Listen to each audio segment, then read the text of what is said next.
Hindi po tayo loyal sa tao kundi sa posisyon. Maraming kumakalat ng mga video,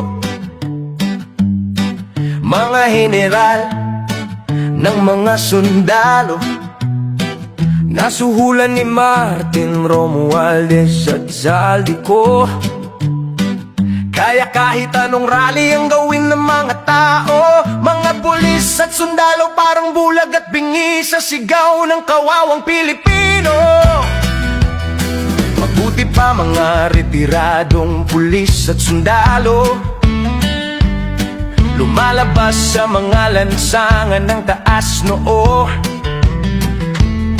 umaalalay sa sigaw ng mga Pilipino, laban sa gobyernong kurap, pahirap at gahaman sa pwesto.